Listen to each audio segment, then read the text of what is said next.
minasyaitonir rajim.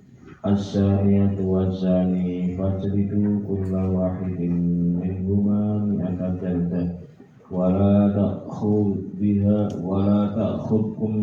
bihima ra'fatun fi dinillahi in kuntum tu'minuna billahi wal yawmil akhir wal yashhad 'adzabahuma dha'ifatun minal mu'minin. Az-zaniyatu utawi wong wadon zina, perempuan zina, wazani lan wong lanang zina, laki-laki berzina, ai ghairul muhsinina, tegese kang ora muhsan kabeh, ai ghairul muhsinina tegese kang ora muhsan kabeh. Nanti terangkan apa itu muhsan. Marajama monggo temen ngerajam huma monggo temen ngerajam sapa hakim. Hakim ini pelakunya, apa pelaksananya, pembayar ketentuan huma ing azaniyah disunati kelawan dasar sunai Kanjeng Nabi, disunati kelawan dasar sunai Kanjeng Nabi sallallahu alaihi wasallam. Wa al la rajama mawayati nomen rajam sapa hakim huma ing azaniyah wa zani disunati kelawan sunai Kanjeng Nabi sallallahu alaihi wasallam. Wa al utawi al azaniyah terima ing dalam lafaz kudu kira kang den tutur apa yang disampaikan mausulatun iku al mausulah wa huwa utawi al mausulah mubtadaun iku mubtada wa asbaha walishbihi lan krana nyerupani al walishbihi lan krana nyerupani al bisyarti kelawan syarat. Dukhilat den manjingake dimasukkan al-ba'u apa fi khabarihi ing dalem khabari al fa huwa mongko utawi khabari al fajlidu mongko iku jadi jawab sekaligus khabar. Fajlidu mongko iku padha jilid sira kabeh. Ada pezina laki-laki, pezina perempuan, pezina laki-laki, begitu ya. Statusnya tidak muhsan, maka jilidlah, beralah, cambuklah, kulla sira kabeh, kulla wahid fajlidu mongko padha jilid sira kabeh, jilidlah oleh kalian semua. Kulla wahidin ing saben-saben seliji tiap-tiap seseorang minhuma saking az-zaniyatu waz-zani mi'ata jaldatin kelawan 100 jilid 100 cambukan dorbatan tegese pukulan yuqalu den ucapake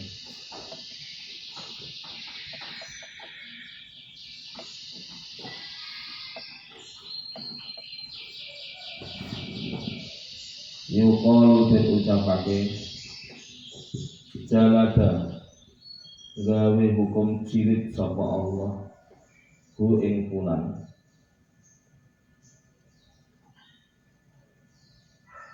darbajul bihi kelawan pukulan jilidane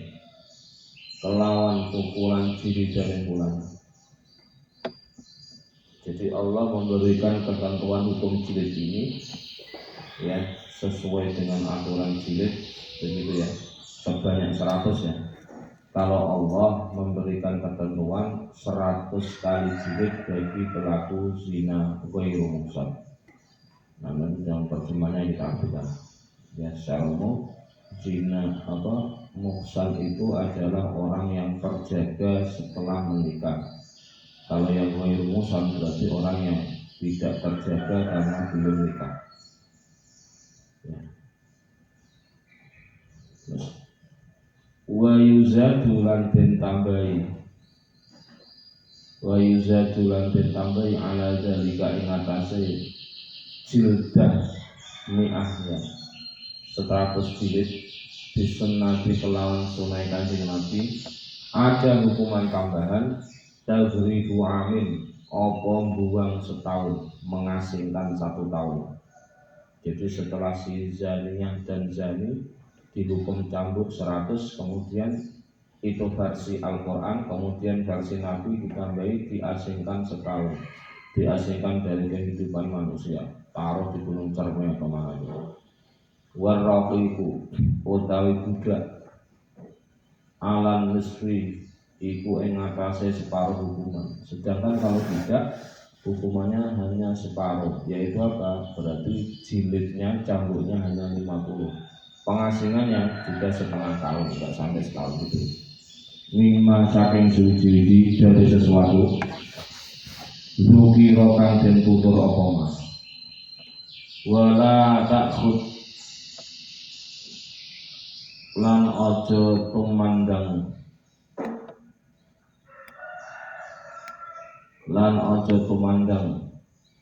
ing hukume Allah hukumihi tegese hukume Allah. Gambarannya bagaimana? Bahwa rasa belas kasih menyebabkan orang tidak mampu menjalankan ketentuan hukum Allah. Gambarannya bi antatraku kelawan ninggalake sira kabeh dengan kalian meninggalkan syai'an ing suci sesuatu min haddina saking hukumane az-zaniyatu lan zani ing kuntum lamun ana sapa sira kabeh jikalau ada kalian itu ing kuntum lamun ana sapa sira kabeh tuk minuna iku padha iman sira kabeh tuk minuna iku padha iman sira kabeh billahi oleh iman billahi kelawan Allah wal yaumil akhir lan dina kang akhir ai yaumil ba'si tegese dina kang kubur hari kebangkitan kubur ai yaumil ba'si tegese dina kang saking kubur wa bi hadza lan iku kapan wa bi hadza lan iku ing dalam ikilah dawuh ing kuntum di dalam firman Allah ing kuntum tahridun utawi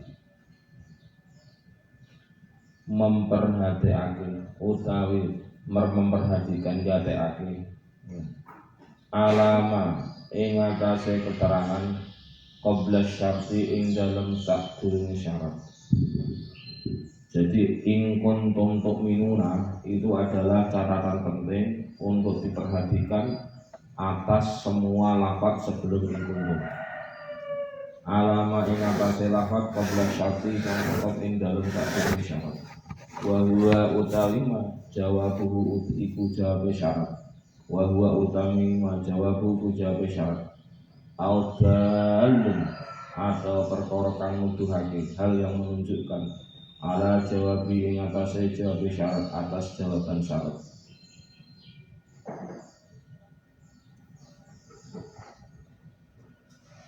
Surat An-Nur ayat kedua tafsir jalannya.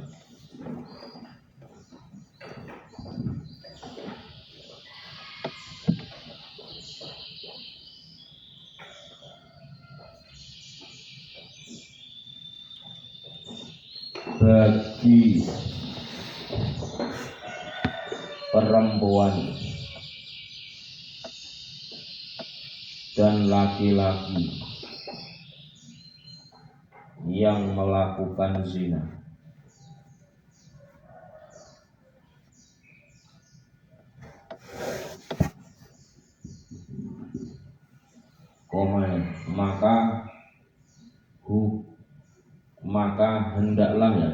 Maka hendaklah kalian mencambuk keduanya ini. Maka hukumannya hendaklah kalian mencabut keduanya ini, ya, masing-masing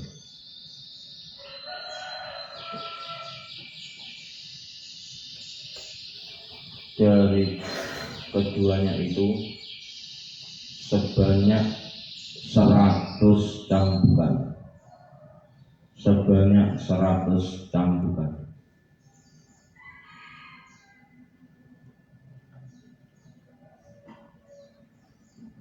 Gitu ya. Janganlah rasa belas kasih taqwa. Janganlah rasa belas kasih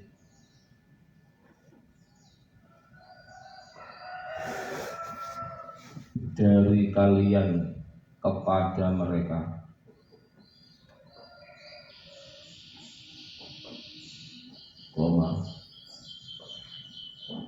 menyebabkan kalian itu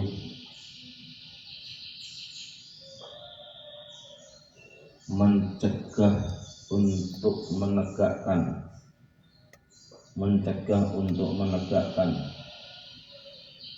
ketentuan hukum Allah.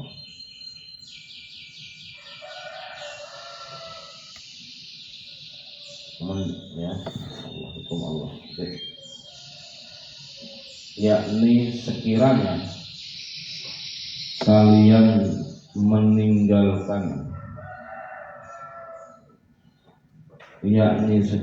kalian meninggalkan sedikit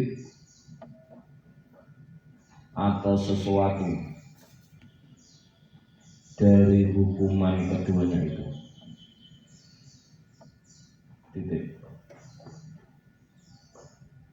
Hal ini jika kalian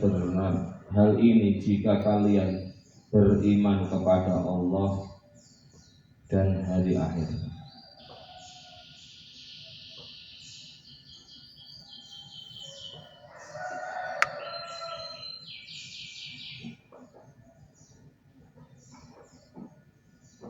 Gitu ya.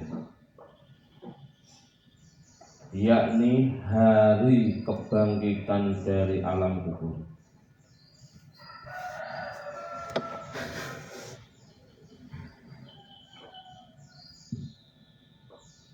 Pada kalimat in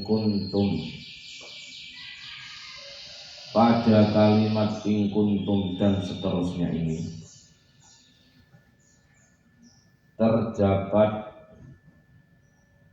unsur penekanan penting untuk memperhatikan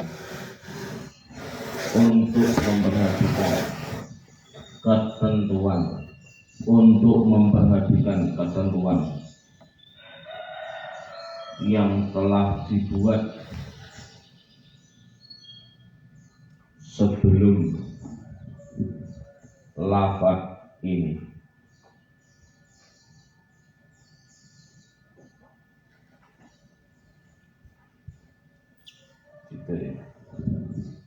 Dan ketentuan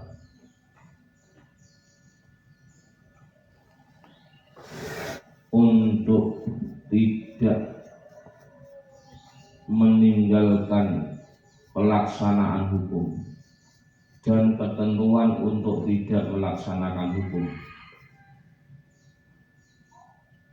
sekalipun sebab belas kasih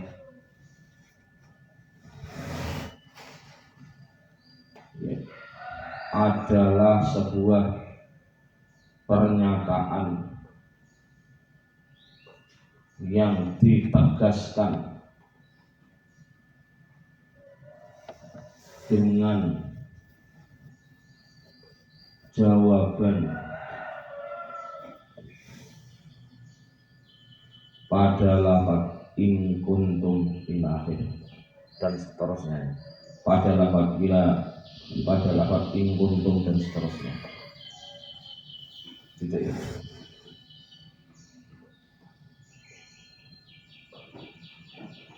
Hendaklah kalian itu mempersaksikan hukuman jilid kedua pelaku zina itu. Hukuman jilid kedua pelaku zina itu pada sekelompok orang mukmin. Ta'ifatun, pada sekelompok orang mukmin yang jumlah sekelompok ini menurut ulama 3 orang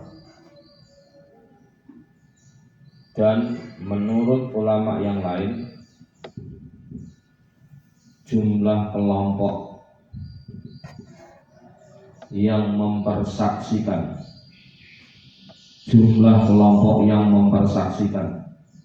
hukuman jilid ini adalah 4 orang saksi. Adalah 4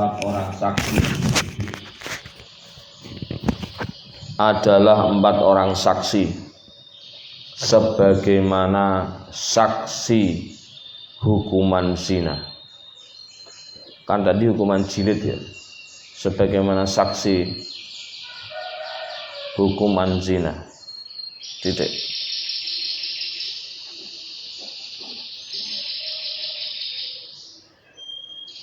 Yang dimaksud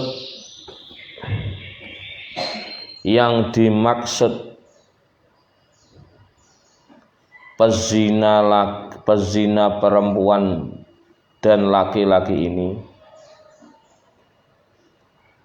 adalah mereka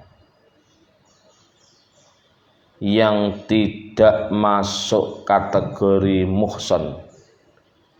Adalah mereka yang tidak masuk kategori muhsan.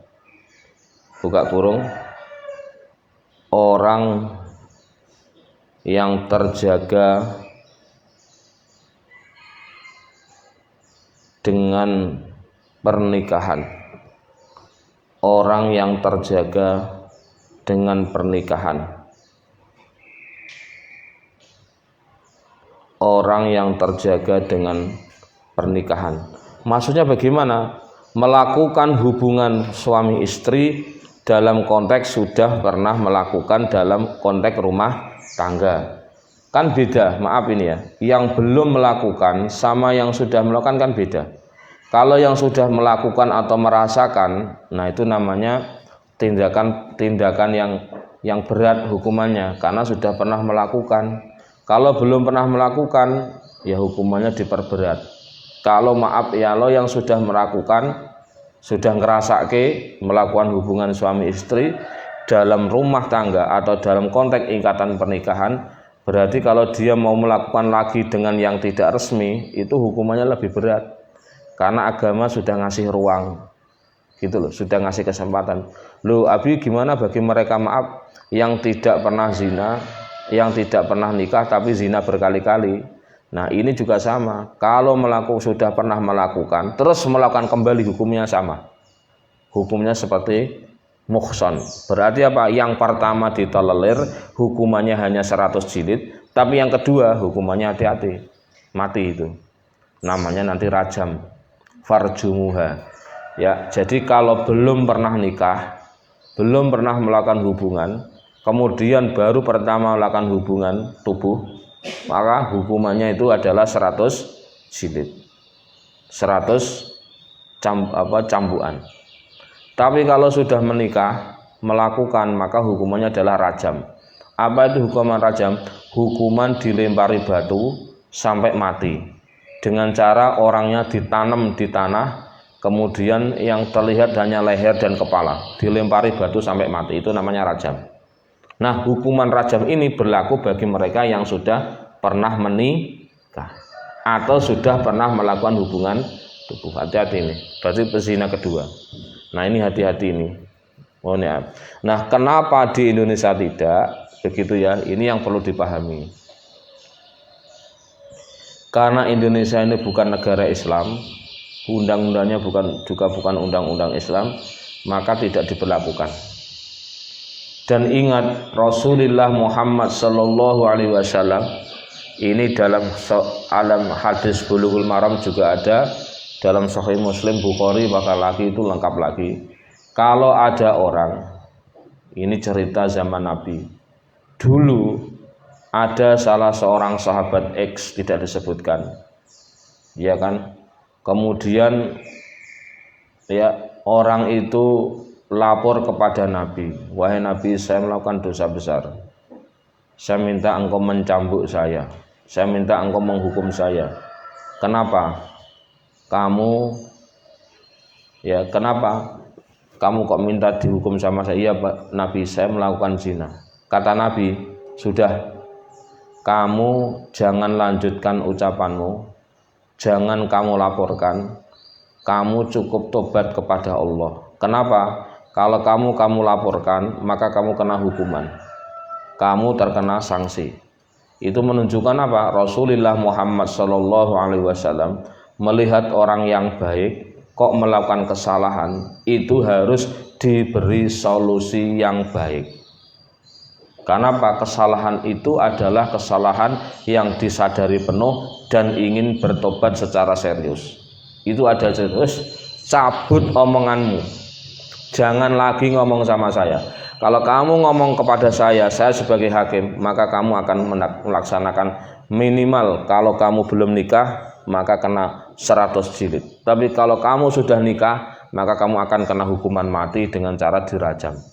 Itu hadisnya seperti itu. Sehingga dalam kajian kami dulu di Fakultas Syariah di jurusan perbandingan hukum, kita bisa menjadi memahami apa itu zina. Itu hakullah. Hati-hati loh, bukan hakul adami. Hukuman zina itu hakullah. Sehingga kalau hakullah itu cara tobatnya gampang. Maaf, bukan untuk digampangkan. Cara tobatnya sederhana. Tobat sama Allah untuk tidak ulang, itu selesai. Karena apa? Zina itu termasuk perbuatan yang masuk hakullah. Kalau hakullah, minta maaf kepada Allah. Tapi ingat, kalau diulang lagi, ya tetap dosa pertama gede, tobat beres, diulang lagi, dosanya lebih gede. Karena apa? Ada dosa yang kemarin kita sebutkan adalah dosanya orang ngerti itu lebih gede daripada dosanya orang nggak ngerti. Itu masalah. Maka dari itu perlu dipahami dalam konteks persoalan zina. Zina itu termasuk hakullah, bukan hakul adami. Sehingga penyelesaiannya harus mengatakan, kamu jangan ngomong sama saya lagi. Kalau kamu ngomong sama saya sebagai imam, maka kamu akan saya hukum.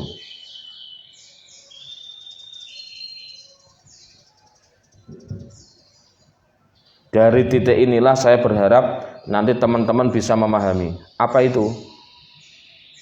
Kalau tentang masalah zina, pernah, mohon maaf ya, Anda kenalan sama orang, saya tuh pernah melakukan zina X, tempat X, saya itu beban, bagaimana ini ada ayat Al-Quran seperti ini.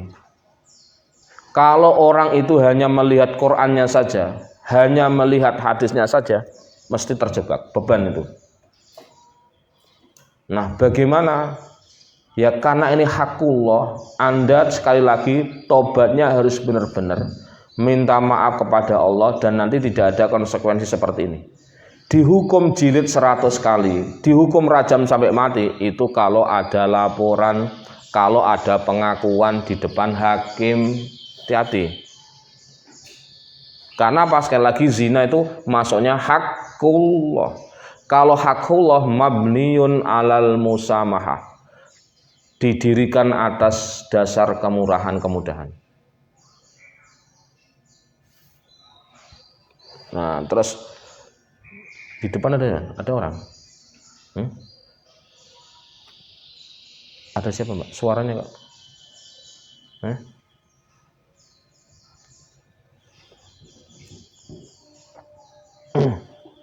Itu diingat-ingat ya. Meskipun ya ini sekali lagi saya punya dosen namanya Bapak Toha Abdurrahman, Yai Haji Dr. Andes Toha Abdurrahman. Ini dosen Fakultas Syariah sekaligus anggota MUI DIY waktu itu. Dosen kami di bidang waris ya, ilmu waris. Beliau itu sering sekali cerita sama saya, tapi tentu nggak menyebutkan pelakunya. Banyak mahasiswa-mahasiswa dari kampus-kampus Jogja tidak menyebut orang, tidak menyebut kampus, tapi jelas di Jogja sendiri beliau sering mendapatkan aduan sekaligus solusi dari mahasiswa-mahasiswa yang ingin tobat dari pergaulan bebas. Sehingga sering beliau mengatakan, saya itu kadang hari ini tanggal sekian, kemarin tanggal sekian, saya mendatangi 2 orang yang tobat dari zina. Nah, saya diminta untuk menghukum mereka, mencambuk mereka 100 kali. Itu seperti itu. Dan ini maklum di lingkungan kami waktu dapat kuliah, mata kuliah beliau, termasuk di pesantren waktu itu. Beliau ngajar di kampus UIN, juga ngajar di Kerapiak waktu itu.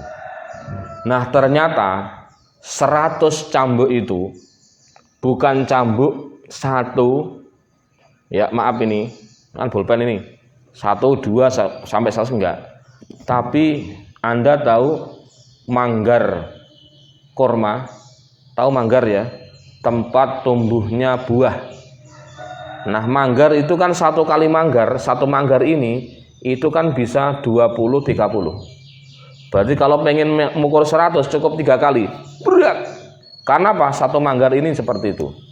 Loh, ini kan jadi persoalan. 100 itu apakah hitungan 1 lidi plak begini 100, ataukah lidi banyak jadi 1 30 kan? Paham nggak? Berarti apa? Kalau manggar itu jumlahnya 30, berarti 1 mukul langsung 30 buku. Itu yang terjadi. Ini ijtihad ulama. Sekali lagi Al-Quran tidak mendetailkan. Pukulannya itu apa Pak? Apa Bi? Apakah menggunakan kayu siwak? Apakah menggunakan kayu manggar? Tidak ada ketentuannya. Fikih nanti yang berbicara. Nah, ini pertama. Yang berikutnya,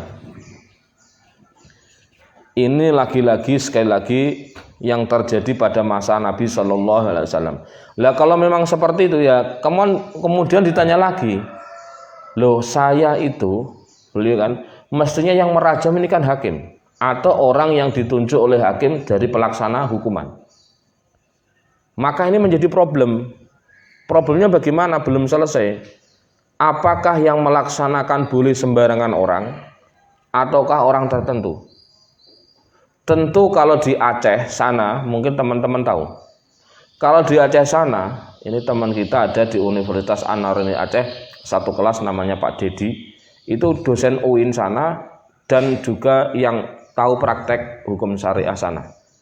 Jadi kalau orang yang melakukan zina di sana, itu kepalanya ditutup, nyambuknya itu pakai kayu kayak penjalin. Ya dicambuk gini 100, bek begitu. Nah itu kan pemahaman. Kayu penjalin saya pastikan tidak ada zaman Nabi. Karena di sana nggak tumbuh pohon penjalin. Deal ya ini. Ini problem. Yang paling mungkin kalau nggak menggunakan kayu bidara, kayu siwak, atau pelepah korma, atau sesuatu yang dari korma itu. Karena nggak sembarangan tanaman tumbuh di sana. Kok penjalin itu dalilnya dari mana?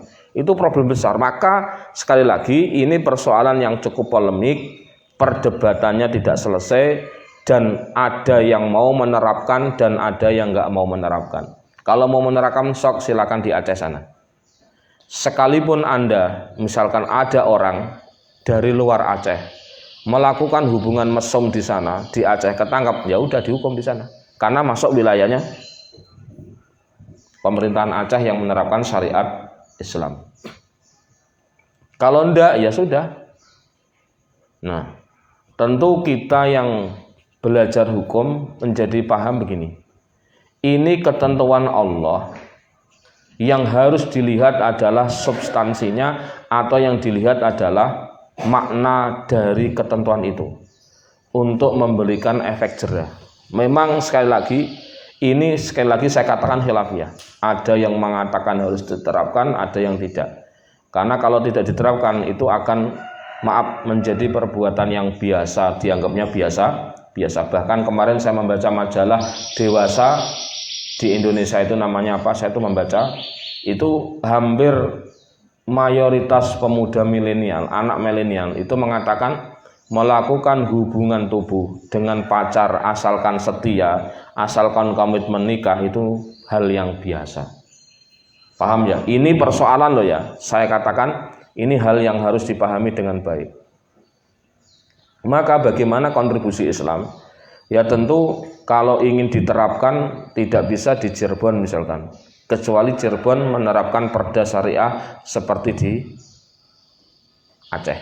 Kalau nggak ada perdanya, saya pastikan yang mencambuk akan jadi masalah.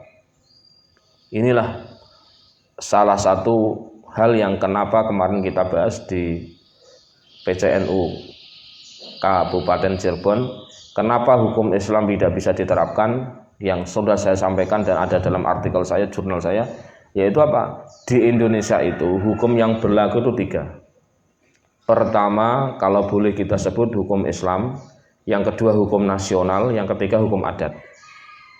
Ketiga-tiganya ini berlaku. Maaf, untuk hukum Islam yang berlaku hanya 5 hal. Tentang pernikahan, perceraian, wakaf, hibah, sedekah termasuk wakaf. Hanya 5 ini yang diatur oleh negara. 5 hukum Islam ini yang selebihnya enggak. Berarti masalah sholat enggak diatur. Orang enggak sholat enggak masalah di Indonesia. Orang enggak puasa di Indonesia enggak apa-apa meskipun muslim. Maaf ini, pelaku zina di Indonesia yang enggak diapa-apain karena tidak masuk 5 hukum ini. Selebihnya diatur oleh hukum negara, baik perundang-undangan atau keputusan menteri, keputusan presiden. Yang ketiga adalah hukum adat itu sendiri. Ini persoalan yang terjadi pada diri kita di negara kita ini. Jadi pertarungan perebutan makna antara hukum Islam, hukum nasional, dan hukum adat. 3 ini sampai sekarang. Ya. Itu tambahannya. Terus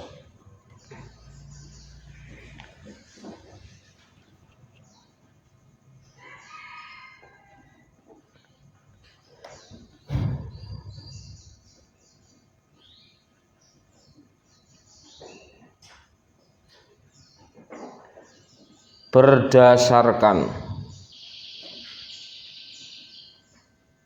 dari keterangan hadis Nabi,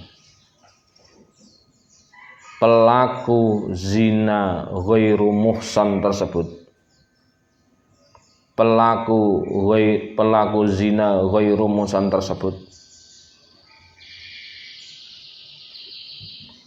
di samping mendapatkan hukuman 100 kali cambukan, 100 kali hukuman cambukan, ditambah hukuman pengasingan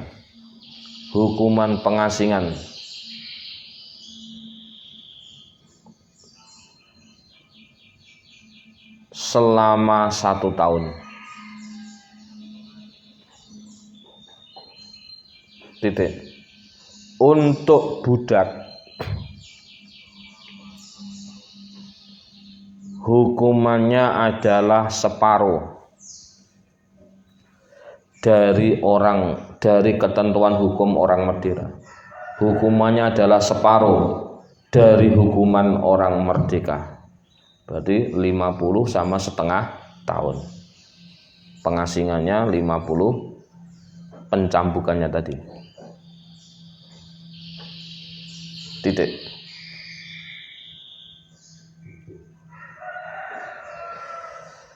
Ini analisa teksnya ya. Ini rumitnya jalan begini, nyampur-nyampur lafadznya itu. Keterangannya nyampur-nyampur. Maka mohon maaf kita pisah-pisah biar apa ya tidak jelas. Jadi jelas. Maksudnya gini, yang berkaitan dengan kalam Allah, yang berkaitan dengan hukum kalau memang hukum, berkaitan dengan keterangan inti, baru nanti terakhir analisa teks. Ya, titik. Huruf al pada lafadz az-zaniyatu dan az-zani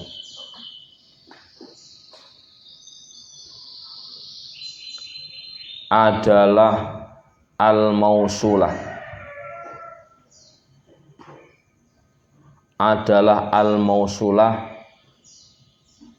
dan menyerupai syarat, sehingga syarat dan sekaligus sebagai mubtada,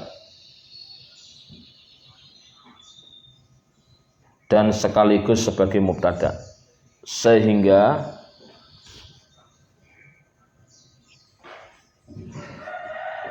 khobarnya yaitu lafadz fajlidu diberi huruf fa jawab. Ingat ya, setiap ada syarat pasti ada jawab. Kalau bahasa Indonesia jika maka, jika itu syarat maka itu jawab.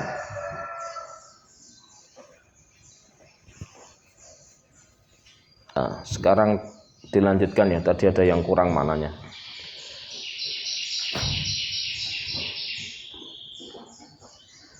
Liyashhad becik nekaake sira, becik nekaake nekakno fa'ilnya di belakang, wal yashhad lan becik nekakno hendaklah mendatangkan adzabahuma ing hukumane az-zaniyatu waz-zani, ai al-jilda tegese hukuman jilid, ta'ifatun sapa golongan manusa, minal mukminina saking wong-wong mukmin kabeh, kila den ucapake menurut sebagian ulama fuqaha, salah satun iku wong telu, utawi taifah salah satun iku wong telu, wakila lan den ucapake utawi taifah arbaatun iku papat. Jadi arbaatun jadi khobar ya, dari mubtada muqaddar hum utawi taifah arbaatun adada syuhudiz zina, rupane itungane pira-pira saksine zina.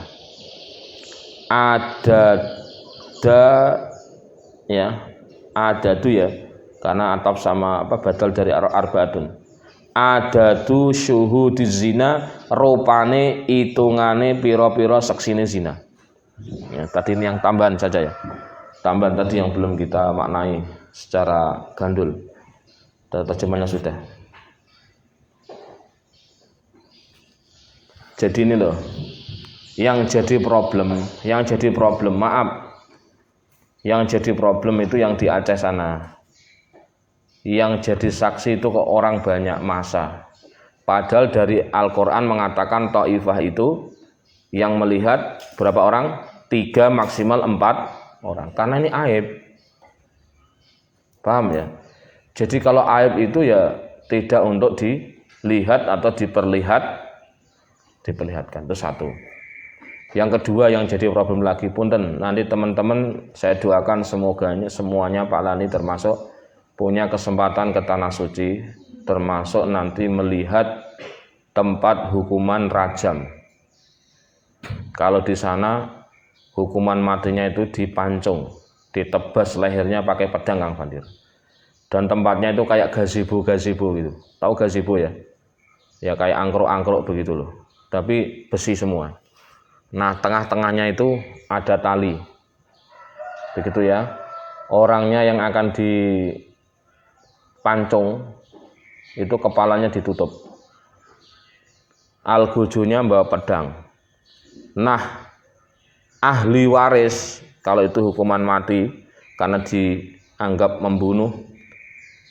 Kalau yang ahli warisnya yang tidak memaafkan, berarti dia wajib ikut hadir di depan itu. Nggak boleh nggak hadir, harus hadir. Karena apa? Ini salah satu strategi hukum Islam. Barangkali dia dihadirkan terus rasa iba. Oh, saya maafkan. Nggak jadi. Nah, maka nggak jadi dipancung. Maka rata-rata kenapa kok maaf ya, saudara-saudara kita ada yang dihukum mati, mending langsung dihukum mati. Ada prosesnya lama, nunggu 10 tahun dulu di penjara. Baru 10 tahun kemudian baru dihukum dieksekusi. Kenapa? Karena ahli warisnya waktu waktu bapaknya meninggal atau ibunya meninggal dia masih kecil, belum balik. Ketika belum balik nunggu balik. Nah, nunggu balik itu bisa 10 tahun. Lah 10 tahun baru tahu dikatakan balik, gimana kamu? Itu ada TKW yang diputuskan membunuh orang tuamu. Kamu memaafkan enggak? Enggak, ya wes mati. Diplomasi sekelas duta besar pun nggak bisa, negara pun nggak bisa intervensi. Itu contoh. Meskipun kebenarannya masih kadang dipertanyakan, bukan masih kadang dipertanyakan.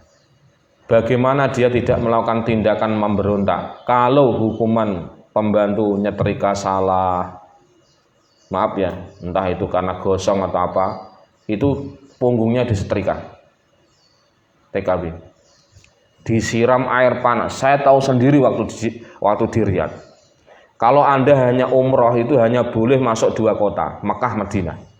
Riyadh itu nggak akan bisa masuk sembarangan orang, visanya lebih mahal karena itu ibu kota. Sana itu beda ya antara ibu kota sama kota pemerintahan. Maaf, kota pemerintahan. Jeddah itu kota pemerintahan, bukan ibu kota. Kalau ibu kotanya Jeddah, Anda hanya boleh masuk di Mekah sama Madinah, nggak akan boleh masuk kemana-mana, ditahan itu mesti. Apalagi ke Riyadh, itu berat.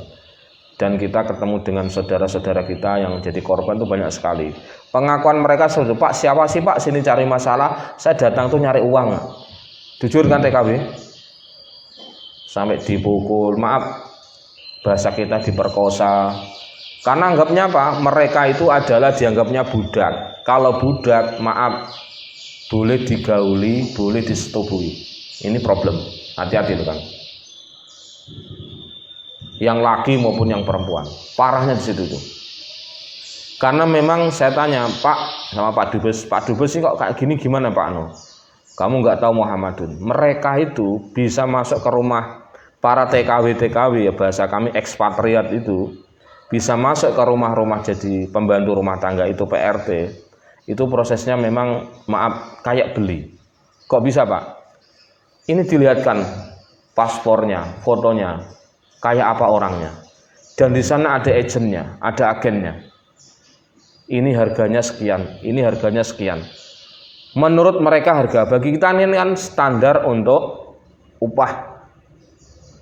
Lah mereka itu mau nyari pembantu itu kayak maaf perbudakan, dan ini kritik terbesar untuk negara Saudi yang masih maaf berkekeh melaksanakan Al-Quran apa adanya tanpa melihat situasi dan kondisi. Jadi maaf punten sekali, tolong jangan ya diusahakan lah kalau bisa jangan menjadi tenaga wanita atau tenaga kerja wanita di sana, karena orang Arab sebagian besar, bukan semuanya, itu menganggapnya sebagai budak. Kalau budak berarti boleh digauli tanpa akad, karena budak itu dalam fikih separuh manusia separuh barang, sehingga boleh dijual, boleh diwarisi. Naudzubillah min dzalik. Dan Islam datang yang itu jarang dipahami, maaf mereka yang perlu didialektikan. Nabi datang itu adalah untuk menghilangkan perbudakan, yang sering saya sampaikan. Buktinya apa? Ketika kemarin kita membahas tentang masalah sanksinya orang yang bulan Ramadan makan atau bulan puasa batal tidak puasa, maka sanksinya pertama kan itqu raqabatin mukminatin, memerdekakan budak. Banyak sekali sanksi-sanksi hukum itu adalah dengan memerdekakan budak. Bukti bahwa Islam datang untuk menghapus perbudakan. Kalaupun Al-Quran menyebut budak atau hadis mengatakan ini adalah budak ini, itu lebih Al-Quran atau hadis sedang menceritakan realitas sosial. Dan endingnya Al-Quran ingin menghilangkan perbudakan. Buktinya Nabi sendiri sering memerdekakan budak. Nabi sendiri mengajarkan sanksi-sanksi hukuman tindakan tertentu adalah dengan memerdekakan budak. Pro penghilangkan budak. Nah, parahnya di sana masih dianggapnya karena sumber hukum atau undang-undang Arab Saudi itu Al-Quran. Dan ini menjadi problem besar, menjadi perdebatan sengit ini. Yang kemarin kita sampaikan dalam ngaji Ramadan, salah dalam memaafkan lebih baik daripada salah menghukumi. Dia bukan pencuri, kemudian dipotong tangannya, kemudian salah, siapa yang tanggung jawab? Hakim toh. Di akhirat akan dipotong tangannya gue. Kalau menggunakan hukum Islam loh. Hati-hati ini, maka salah dalam memaafkan itu lebih baik daripada salah memberikan hukuman. Nah kalau tangan kan nggak ada tokonya. Kalaupun tangan palsu yang nggak akan pernah sama kan? Bayang coba. Dia mencuri karena mungkin belum menjadi pencuri. Orangnya kembar misalkan, orangnya sama, tidak kuat. Apalagi nanti, maaf saudara-saudara kita ini ngeri sekali melihat. Yang dihukum mati, dihukum pancung, dihukum tebas leher sana, ternyata itu sebenarnya dia bukan membunuh, tapi mempertahankan diri. Sehingga harus melakukan tindakan penyelamatan yang sebenarnya penyelamatan itu berakibat yang dihadapi itu malah mati sendiri. Paham ya? Nah yang kayak gini-gini kan gak akan pernah diketahui. Dan hukum di sana itu tajam kepada orang ajam, tajam kepada orang luar, tapi tumpul kepada orang Arab itu sendiri. Itu problem. Dan yang ngomong adalah orang kedutaan. Itu hati-hati loh mas. Orang Arab itu sangat takut berurusan dengan hukum. Tapi kalau dia diganggu hukumnya, diganggu haknya, tegas dia itu. Ini salah satu maaf ya. Kenapa Nabi diturunkan di sana itu memang Arab itu asyaddu kufran wa nifaqan. Secara umum tentu, bukan orang-orang yang mendapatkan hidayah tentu. Itu sangat biasa, luar biasa, kerasnya luar biasa. Hati-hati. Maka tetap saya menyampaikan, tolong kalau bisa ya maaf ya, kalaupun keluar negeri ya sebagai tenaga profesional, jangan asal berangkat, jangan asal kerja di sana. Karena hati-hati. Ya, punten, ini saudara kita ada yang ibunya ke sana sampai sekarang nggak pulang-pulang, nggak tahu kemana arahnya. Punten, Kang Jajang itu, ya, curhat sama saya. Apakah masih hidup, ataukah sudah nggak ada? Nggak ada kabarnya. Ditanya ke kedutaan juga nggak ada jawabannya. Saking banyaknya, saking ribetnya. Sehingga Pak Agus Mahto waktu jadi dubes di Arab Saudi, Muhammadun menjadi dubes Arab Saudi, tugasnya ini kalau dibandingkan menjadi dubes seluruh dunia, saya abon Arab Saudi. Kenapa? Paling banyak di sana kok. Jadi orang Indonesia yang ke luar negeri terbanyak itu di Arab Saudi. Problem terbesar ya terbanyak itu. Kenapa? Datang ke sana itu maaf bukan sebagai tenaga profesional, tapi hanya maaf sekali lagi, tenaga pembantu rumah tangga. Itu beliau saya ingatkan seperti itu. Ya kan tak guyon iya saya, tapi kan tunjangannya gede, ya kan tunjangan. Ya mohon maaf loh ya. Ya karena urusannya ruwet sekali. Punten ini. Hampir sambil beliau itu bilang sama saya, "Dan tahu nggak, HP saya ini nggak pernah berhenti 24 jam. Ditelepon sana, telepon sini." Karena memang beliau sendiri mengatakan, "Saya datang untuk melayani saudara-saudara saya yang datang Indonesia ini. Handphone saya tidak pernah saya sadap." Saya itu sering tahu sendiri selama 2 minggu di sana, beliau jarang tidur. Telepon itu berdering terus melayani. Dan berapa orang yang diselamatkan, nyawanya yang mestinya mati itu berkali-kali. Dan disitulah saya dapat ilmu. Aina Allah, di manakah Allah? Dalam hadis ini, beliau menyungkip ini. Ini teman-teman harus pahami. Ini adalah statement dari Rasulullah Muhammad Sallallahu Alaihi Wasallam. Aina Allah, di manakah Allah? Ya. Aina rahmatillah, di manakah rahmat Allah itu? Kata Nabi, Allah ya fi abdi al madlum asyadid. Allah atau rahmatnya Allah itu, kalau pengen Anda tahu, berada pada hamba-hambanya yang dalam keadaan terjepit, dalam keadaan terdolimi, dan tidak mampu berbuat apa-apa. Ini yang beliau sampaikan, ini kenang-kenangan. Mohon maaf, saya selama ngaji dimanapun belum dapat ini materi ini.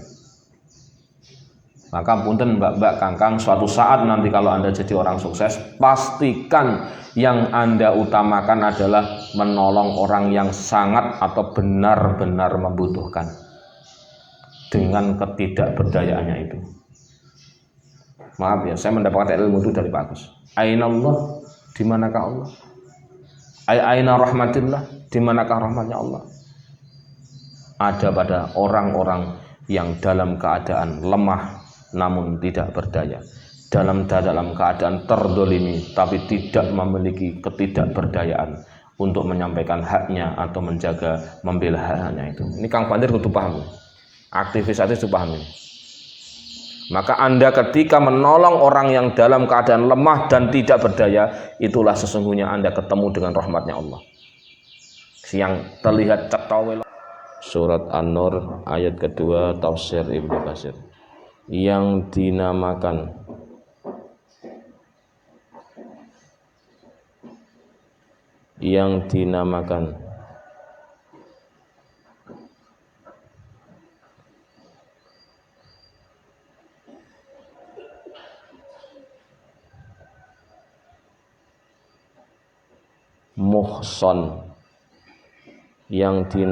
muhsan,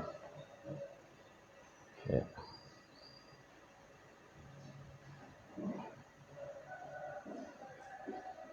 adalah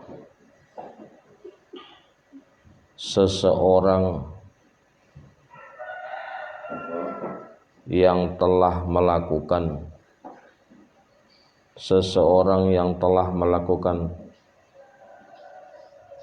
hubungan tubuh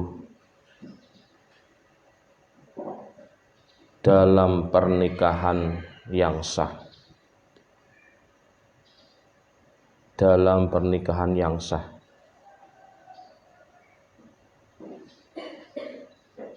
Jadi mohon maaf, kalau pernikahannya nggak sah berarti nggak muhsan, iya.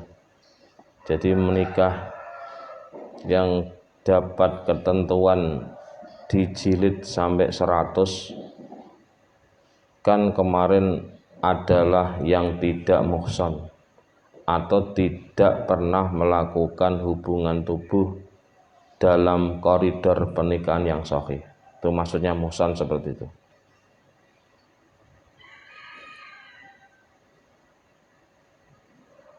Sedangkan sanksi tambahan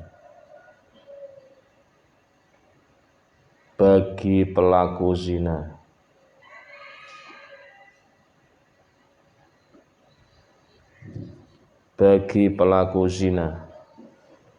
ghairu muhsan, dengan diasingkan setahun dari negaranya,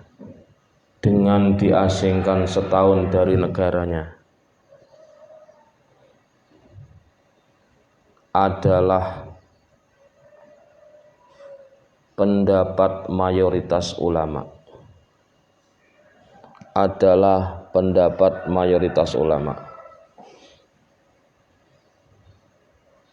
Yang berbeda dengan pendapatnya Imam Abu Hanifah.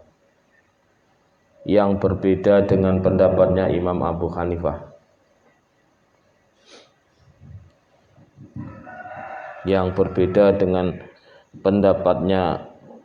Imam Abu Hanifah ya. Dengan menyatakan bahwa masalah pengasingan itu tergantung keputusan imam. Berarti bisa iya bisa tidak ya. Tergantung keputusan imam.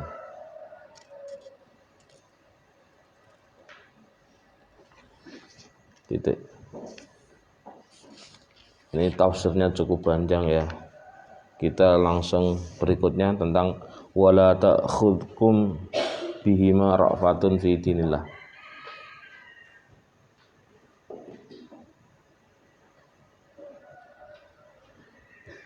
Terus ya, masih tafsir Ibnu Katsir ya.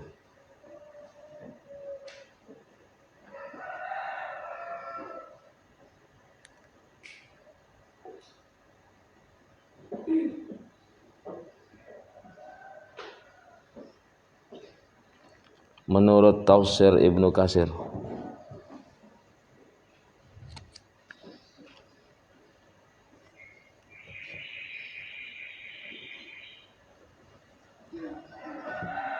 yang dimaksud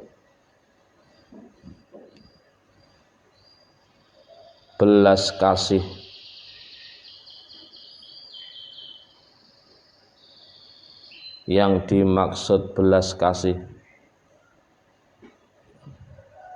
yang tidak boleh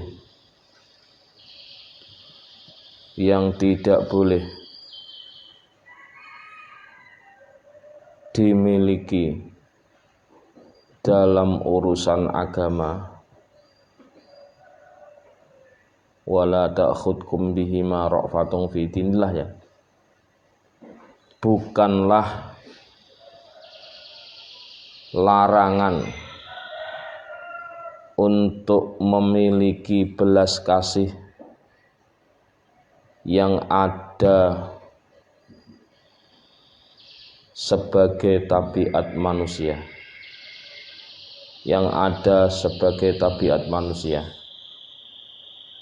akan tetapi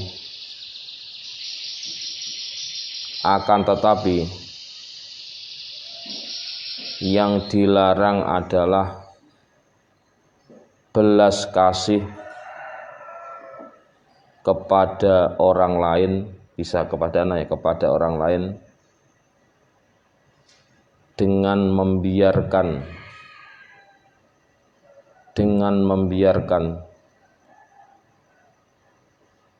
tidak melaksanakan syarat atau ketentuan agama.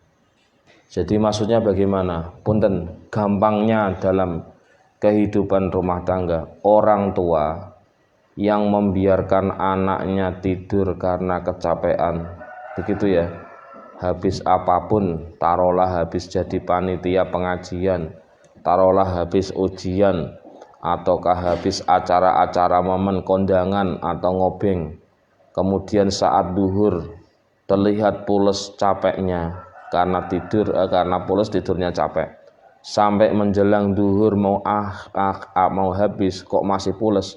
Orang tua mengatakan kasihan, baru bisa istirahat kemarin dari subuh ya toh, dari subuh itu enggak istirahat sampai jam 2, ini baru bisa tidur. Enggak tega kita. Ini bukan sesuatu, ini kasih sayang tapi yang bukan dibenarkan atau tidak dibenarkan. Soal kita lihat orang capek terus kemudian kita iba, enggak apa-apa, apalagi orang tua kepada anaknya.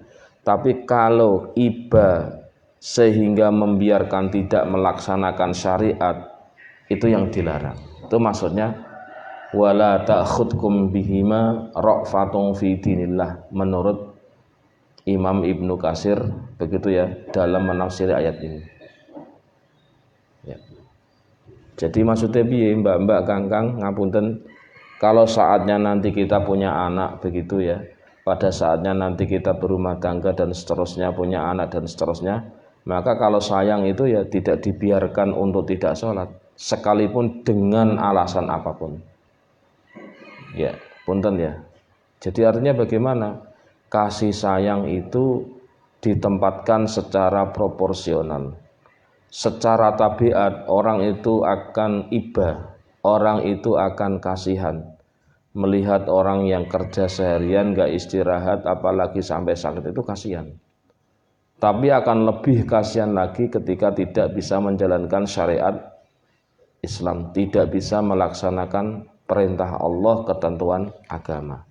Nanti kita akan ketemu bagaimana Nabi memberikan support kepada kita. Ya, lanjut ya. Terus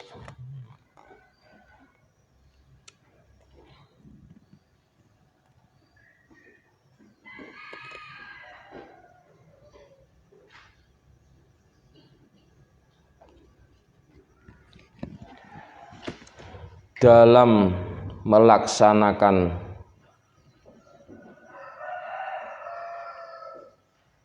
hukuman cambuk ini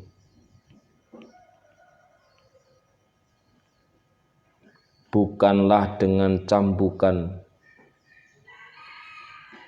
yang membahayakan keselamatan nyawa. Mubarrih, bukanlah cambukan yang membahayakan keselamatan jiwa. Jadi maaf ya, dicambuk sampai stres atau geger otak enggak benar ya. Bukanlah cambukan yang membahayakan keselamatan jiwa. Jadi enggak boleh bagian kepala. Ya, titik. Hal ini, nah ini sesuai dengan nanti bentar lagi Idul Adha kalau jadi ada nyembelih. Hal ini selaras dengan sabda Nabi, ya, ketika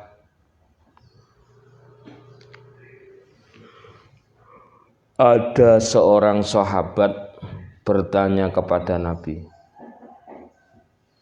"Wahai utusan Allah, sesungguhnya diriku, wahai utusan Allah, sesungguhnya diriku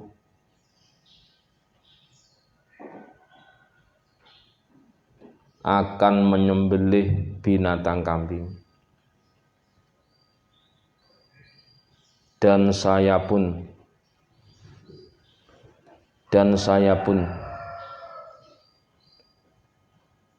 memberikan kasih sayang pada proses penyembelihannya. Wa ana arhamuha, dan saya pun memberikan kasih sayang dalam proses penyembelihannya." Ini kalau mau didetailkan dalam fikih, yaitu dihadapkan ke kiblat, pisaunya tajam, setelah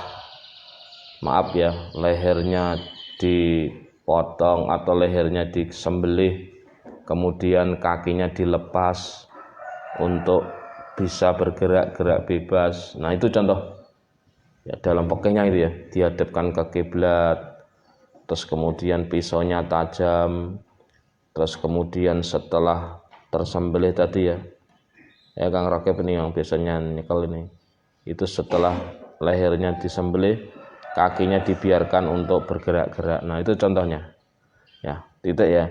Maka Nabi bersabda,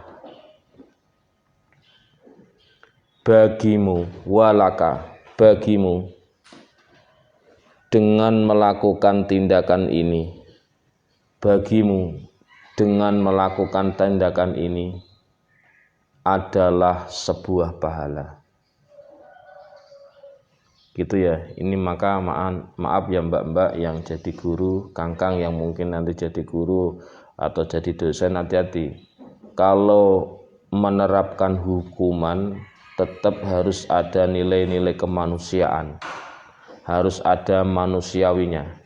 Maka ini menjadi critical thinking. Kalau ada seorang guru atau apapun oknum namanya lah ya, memberikan sanksi kepada muridnya dengan sanksi yang berat, sehingga kita pernah mendengar ada sampai muridnya pingsan bahkan mati, maaf ini ya, maka itu jelas bertentangan dengan koridor Rasulullah Shallallahu Alaihi Wasallam. Tidak boleh loh memberi hukuman dengan ya ada unsur membahayakan keselamatan jiwa, itu tidak boleh. Ya tentu kalau hukumannya bukan hukuman mati tentu ya. Dalam konteks ini haruslah dengan cara-cara yang baik. Maaf ya, mukul, mau ya jotos itu nggak benar itu. Jadi kalau masih ada tindakan-tindakan seperti itu, haruslah menjadi catatan penting bahwa ya dalam melaksanakan hukuman itu tidak boleh membahayakan keselamatan jiwa. Alasannya tadi ya yang disampaikan dalam hadis tadi adalah case studi kasus sahabat yang ketika menyembelih binatang kambing disembelih dengan cara-cara yang penuh dengan kasih sayang. Ya tetap disembelih, tapi caranya itu elegan. Ya tadi seperti itu. Ya sama, tetap dikasih sanksi, tapi tidak dengan cara membabi buta, kira-kira begitu. Dalam konteks kehidupan sehari-hari. Itu loh ya. Jadi jangan sampai memberikan hukuman tapi tidak manusiawi, tidak cara-cara yang menjaga nilai-nilai humanitasnya. Titik.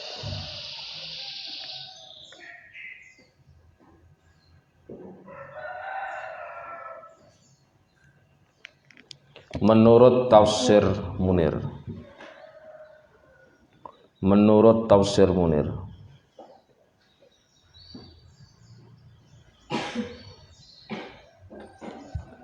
melalui ayat ini Allah Subhanahu wa ta'ala melarang kita untuk menjadikan kasih sayang sebagai alasan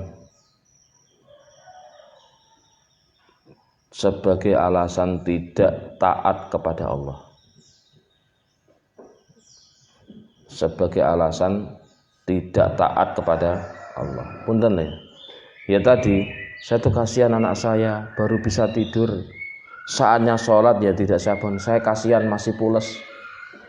Itu larangan loh ya. Jadi bukan hanya sekedar tidak proporsional, tapi ini dilarang. Begitu ya. Menurut Syekh Nawawi. Titik berikutnya.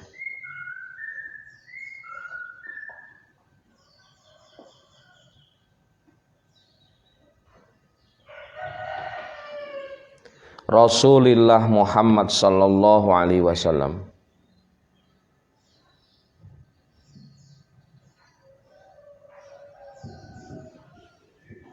adalah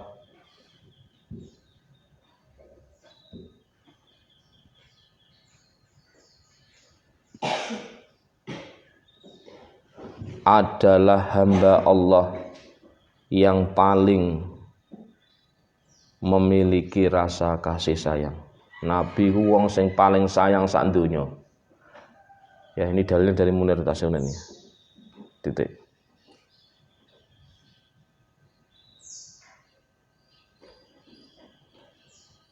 Sehingga ketika Nabi melarang kemaksiatan,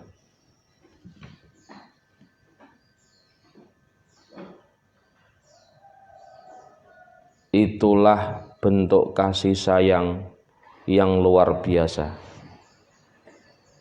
Ya, karena Nabi menginginkan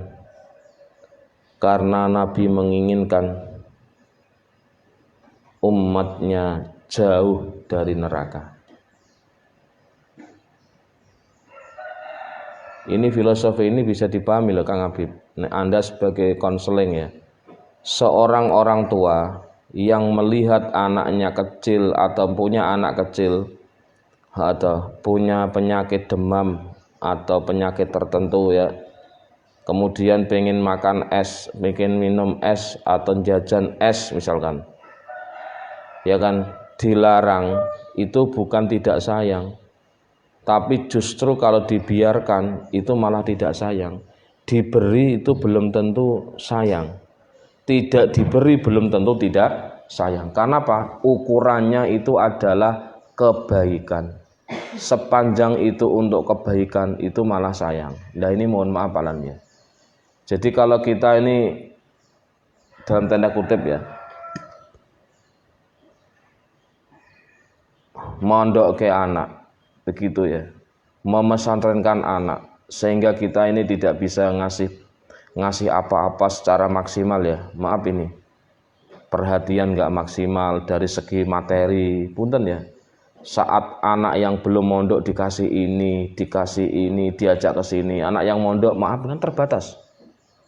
Itu jangan dikira loh, orang tua yang seperti itu tidak sayang. Justru saking sayangnya orang tua itu, anaknya dipondokkan. Meskipun ini bisa menjadi sesuatu yang disalahgunakan. Ya orang tua sudah nggak sayang, makanya saya dipondokkan, biar saya jadi anak orang benar. Naudzubillah, filosofi itu harus dijauhkan. Jadi maknanya orang tua memondokkan Anda, dikon mondok, disuruh mondok, itu bukannya nggak sayang, tapi justru saking sayangnya orang tua kepada melaksanakan satu ketentuan hukum Allah, ya, berupa sanksi, melaksanakan ketentuan hukum Allah berupa sanksi adalah lebih baik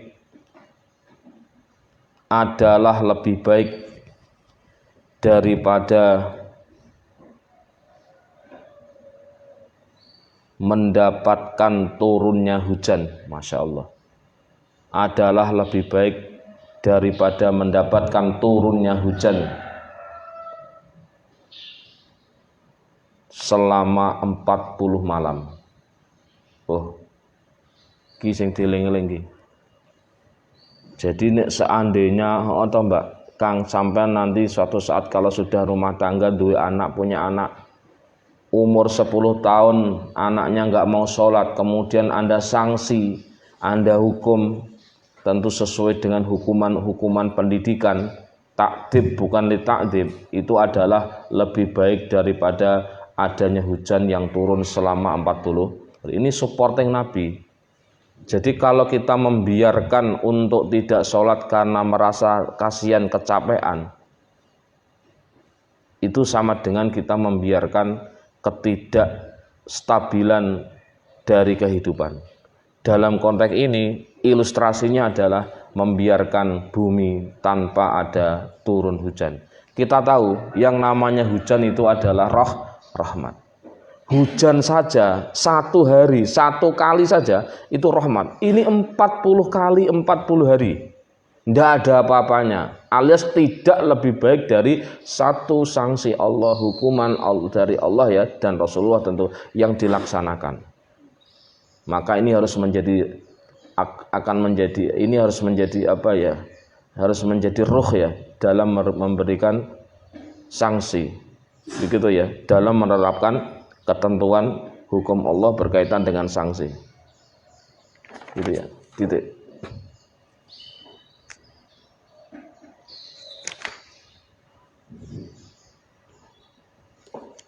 Menurut tafsir Baidawi,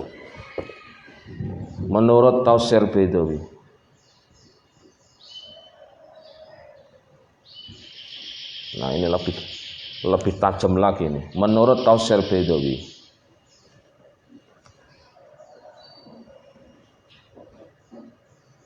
larangan untuk berbelas kasih, wala ta'khudkum bihima ra'fatun fi dinillah, larangan untuk berbelas kasih dalam urusan taat kepada Allah dan menjalankan hukuman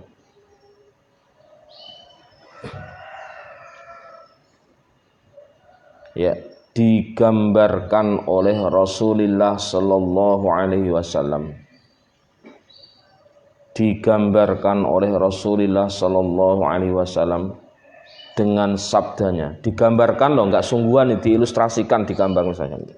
Ya, yang artinya tanda kutip, jikalau saja lau syarakat Fatimah bintu Muhammadin, jikalau saja Fatimah putri Muhammad, karena beliau yang ngendika ya, jikalau saja Fatimah bintu Muhammad mencuri, komaya, sungguh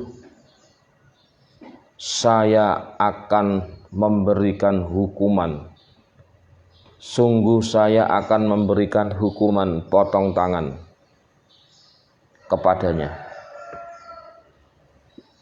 Titik ya. Jadi kalau kita sudah ngaji tafsir, hadis ini diambil spiritnya. Hadis ini tidak dilihat teksnya. Tapi hadis ini diambil spiritnya, diambil esensi pesan moralnya. Pesan moralnya berarti kalau saja Fatimah binti Muhammad, berarti putri Nabi sendiri. Kalau Fatimah anakku ini loh, seandainya saja, ini ya gambaran saja, ilustrasi, enggak beneran mencuri, saya sendiri yang akan motong tangan. Itu yang dilihat spirit bahwa bagaimana hukum itu dalam tanda kutip ya tidak tebang pilih. Hukum itu diterapkan secara ideal, gitu ya. Kasih sayang ditempatkan secara proporsional. Itu maknanya. Tafsir Bedawi memberikan spirit bahwa wala ta'khudkum, begitu ya, wala ta'khudkum bihima ra'fatun fi dinillah. Ra'fatun fi dinillah itu maknanya adalah bahwa kasih sayang itu jangan membabi buta, harus proporsional. Lah nek pacaran ora apa-apa cah enom kok, anjen cah enom ya ngono kuwi. Enggak apa-apa anak muda ya seperti itu masanya pacaran. Nanti nek gede tak ya sadar deh, enggak bisa. Paham ya? Ini akan menjadi efek yang sistemik begitu ya, tidak hanya kepada diri kita, tidak hanya kepada anak kita, naudzubillah min dzalik ya, orang tua dan anak tersebut, tapi berefek kepada lingkungan, berefek pada behavior dan seterusnya. Ini yang harus kita pahami ya.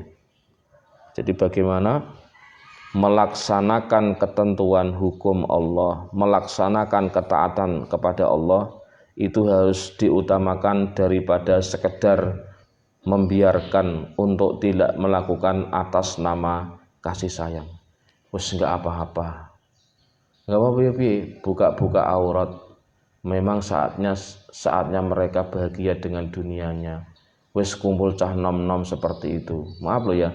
Gede-gede sudah mulai balik nganggo celana pendek, atau ketok aurate, sing cah lanang, sing cah wedok, atau mohon maaf pakai pakaian yang meletet-meletet, tahu meletet-meletet ya, sing kayak ngono kuwi, kayak lontong-lontong kuwi, lontong tahu ya lontong, ngepris ngono kuwi. Punten ya, saya ingin mengatakan dalam Fathul Mu'in yang namanya nutupi aurat itu dua loh, Mbak Uswah. Kalau yang pernah ngaji Fathul Mu'in, dua loh ya, menutupi warna kulit dan tidak menampakkan bentuk tubuh. Hati-hati loh. Iki sing ora paham. Yang kedua loh.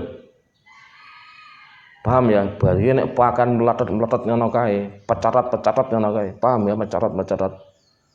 Lontong ngono kae to. Itu dalam kriteria fikih minimal Fathul Mu'in tidak memenuhi syarat nutupi naudzubillah min dzalik. Kebayang to kamadian. Ya iki nek kehidupan kampus wis polos angel-angele, maka saya istighfar tok saya itu, dosa tok pasti piye? Ini kan wilayah kemahasiswaannya. Saya dulu diamani sama almarhum Bapak Jibasuni ya, almarhum. Punten ya. Dulu jujur saja itu fakultas ekonomi yang banyak problem, meskipun sekarang sudah melebar kemana-mana. Aduh, itu Pak Madun, urusannya Pak Madun tuh. Astagfirullahaladzim, ngono-ngono kuwi. Maksudnya kan ngandani suruh nasihati. Ya abot to ya, kandhani. Piye carane? Punten ya. Jadi apalagi nek njongkok sithik ketok bagian apa ya pakaian dalamnya. Naudzubillah min dzalik lho. Wis iku jelas offset kuwi. Warna tubuh, misalkan begini, maaf, pakaiannya kandele sak ini, pakaiannya itu setebel sama kitab, atau ini kan ada berapa mili ya, segini nih, kandel tuh, tapi transparan kayak kaca, ya nggak nutupi aurat, karena apa? Meskipun ada satir penutup, tapi terlihat apanya? Warna kulitnya. Yang kedua, paham ya, balon, ngerti tak balon? Pateng pecurut ngene lho, stocking ta apa kuwi lho, ya Allah. Naudzubillah min, hati-hati loh. Saya tidak berbicara apapun kecuali dalam konteks ilmu loh. Dan ini enggak gampang loh, Pak. Paham, Mbak? Dan ini bukan sesuatu yang mudah. Ada, nek umi orang tak ketat kayak itu. Pakai wane sak ngisor ngono kuwi. Sak ngisore lutut. Sampai nanti mau membuat jas, ya memang enggak umum. Jasnya itu di atas pantat. Ora pas pantat. Karena apa? Untuk menghindari pantat yang ngecap cara ini. Karena apa? Itu untuk ditutupi loh. Mohon maaf loh Mbak, sampai segitu itunya. Ya memang nggak begitu relevan, ya. Anda tahu ya kalau nanti di daerah Pati sana itu masih ada seperti itu. Ya makanya ini kita sampaikan ya dalam kajian fikih ya, dalam kajian itu menjadi sesuatu yang harus dipahami. Jadi aurat itu tidak hanya sekedar menutupi warna tubuh, tapi juga menutupi bentuk tubuh. Dua loh ya. Itu contoh. Jadi ya ini kalau ini kita membiarkan segak popo njen wayahe cah nom enggak apa-apa, memang itu memang masa muda. Nanti nek wis tuwa dadi ibu-ibu pengajian nanti kalau tobat loh. Pakaian nanti kan pakainya gamis, pakaian long dress ya. Maaf saja ya.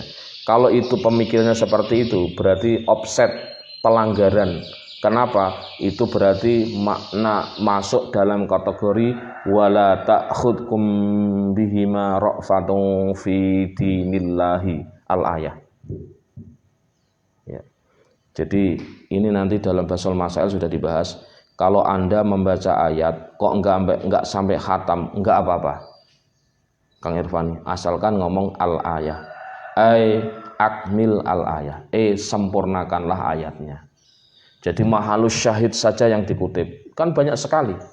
Kalau kita ngaji usul fikih itu kan enggak sampai khatam satu ayat, enggak sampai komplit kan, enggak apa-apa itu. Asalkan al-ayah. Ini bahwa ayatnya belum selesai, masih perlu disempurnakan. Kita mengambil secukupnya sesuai dengan tema-tema tertentu, dengan kalimat-kalimat tertentu itu.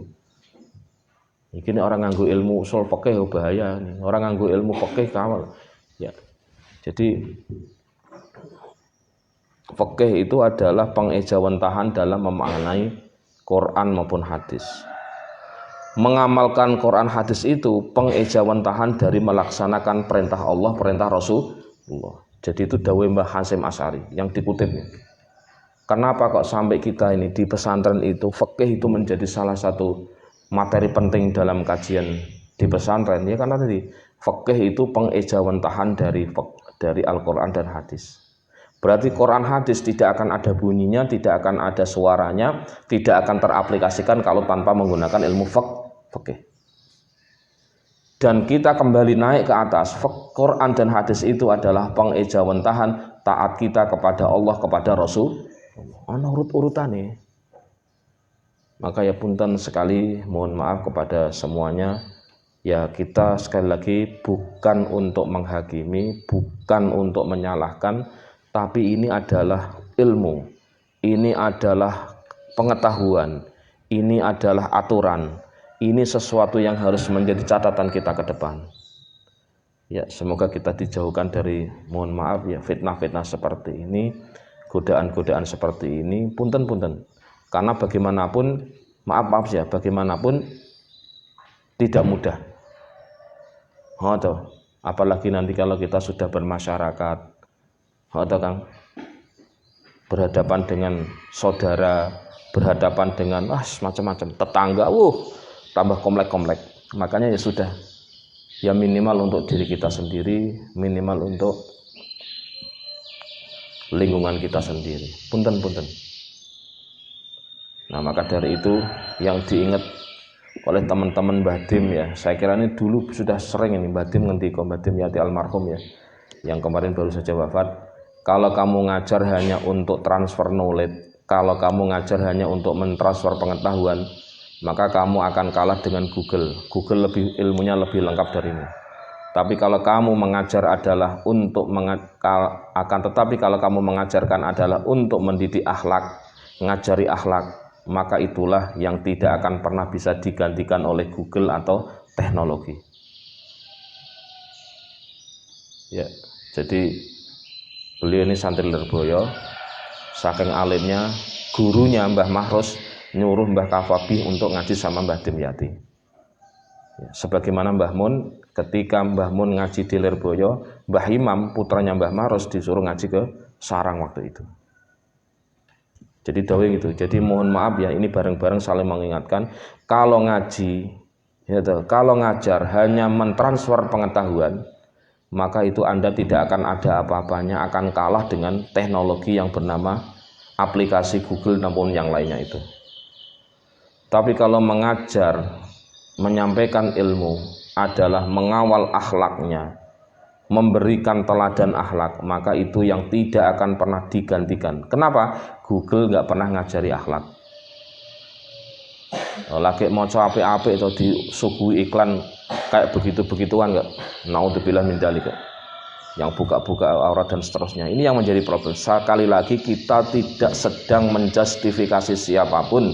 Kita tidak sedang menilai siapapun, tapi ini kita sedang berbicara ilmu dan harapannya ini bisa kita terapkan dari diri kita sendiri, minimal lingkungan kita sendiri, lingkungan keluarga sendiri, lingkungan rumah tangga sendiri. Dalam bahasa kami nuclear family, bukan extended family. Nuclear family itu siapa? Bapak, ibu, dan anak, itu nuclear family. Kalau extended itu sudah mencakup, maaf ya, ada bibi, ada paman, dan saudara-saudara lain di luar tadi itu, nuclear family.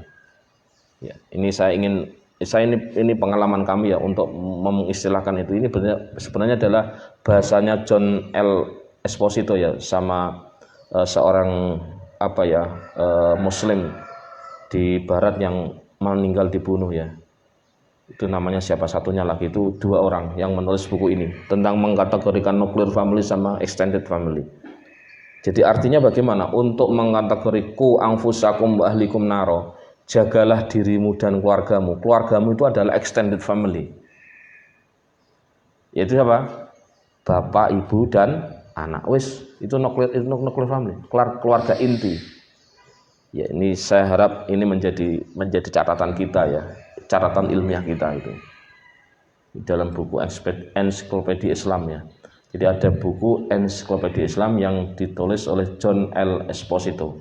Itu tulisannya begitu. Salah satu yang saya kaji dulu ketika belajar dengan Profesor Samsul Anwar, Ketua Majelis Tarjih Muhammadiyah. Beliau ngajar filsafat tentang keluarga. Itu salah satu kajian kami seperti itu. Jadi kami berharap Anda akan kuat literasi, akan kuat. Jadi kalau membicara ensiklopedia ada 2 ya. Ensiklopedia umum sama ensiklopedia Islam. Islam yang dari Indonesia ada sendiri, nanti yang ensiklopedia Islam dari Barat ada sendiri. Nah, salah satu yang jadi rujukan adalah Esposito. Ya, semoga nanti teman-teman bisa punya kesempatan untuk mengakses itu.